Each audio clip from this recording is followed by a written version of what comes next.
कुछ मांगिए मत, बल्कि ईश्वर से निकटता बढ़ाइए। सब कुछ आपको बिना मांगे ही मिलने लग जाएगा। Good morning all of you. जय श्री कृष्णा।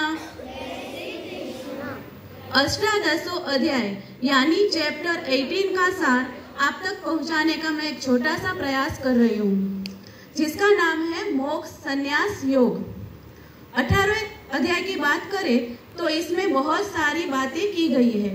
भगवत गीता का यह अंतिम अध्याय है, जिसकी शुरुआत में भगवान श्री कृष्ण बहुत सारे प्रश्नों के उत्तर देते हैं, जिसमें श्रीमद् भगवत गीता के पठन से, श्रवण से, चिंतन से, अध्ययन से और इसको दूसरों को बताने से क्या क्या लाभ होता है, यह भगवान श्री कृष्ण बताते हैं।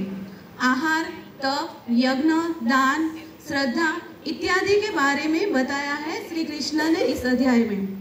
इस अध्याय में अर्जुन श्री कृष्ण से त्याग और संन्यास के बारे में पूछते हैं।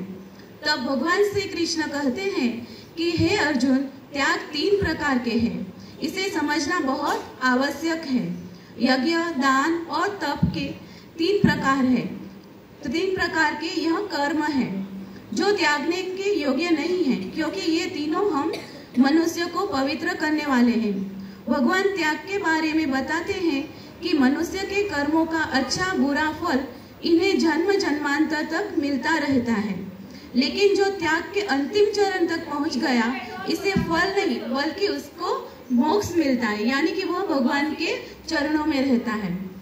श्रीमद् भगवत गीता के 18वें अध्याय में भगवान ने ज्ञान के 3 प्रकार, जैसे कि सात्विक ज्ञान, राजसिक ज्ञान, तामसिक ज्ञान के बारे में बताया है और कर्म के 3 प्रकार के बारे में भी बताया गया है। अगर आप कोई भी कार्य करते हैं तो अपने मन से करें, अपने स्वभाव से करें, किसी की कॉपी ना करें। स्टेप बाय स्टेप से चलेंगे तो आप वहां तक पहुंच जाएंगे जहां आप पहुंचना चाहते हैं, यानी कि आपको कामयाबी जरूर मिलेगी। भगवान रहते कहाँ है, यह हम सबके लिए एक बड़ा प्रश्न है। सबके मन में यह प्रश्न आता है। इसका जवाब भगवान ने 18वें अध्याय में दिया है। भगवान कहते हैं कि भगवान सबके हृदय में रह बसते हैं, मगर हमें बहुत सारे डाउट है और मोह माया में हम फंसे हुए हैं, इसलिए यह बात हम समझ नहीं पा रहे हैं। इस अध्याय में भगवान श्री कृष्ण ने संन्यास के बारे में भी बताया है कि सर्वस्व का त्याग और यहाँ तक कि उसके फल को भी त्याग देना है, यानी कि किसी कार्य के फल की प्राप्ति की इच्छा नहीं रखनी, वह संन्यास है। भगवत गीता के 18वें अध्याय के अंतिम भाग में भगवान कहते हैं कि गीता के पठन से क्या लाभ होता है। अगर आप गीता का पठन या श्रवण करेंगे तो आपके जितने सवाल है, जितने डाउट है, उनका जवाब आपको मिल जाएगा। यानी कि पूरे भगवत गीता में हमारे लाइफ में जितने भी सवाल आते हैं, हमें अगर हम उसको भगवत गीता को पढ़ेंगे तो हमारे सारे डाउट यहाँ उसमें क्लियर हो जाते हैं।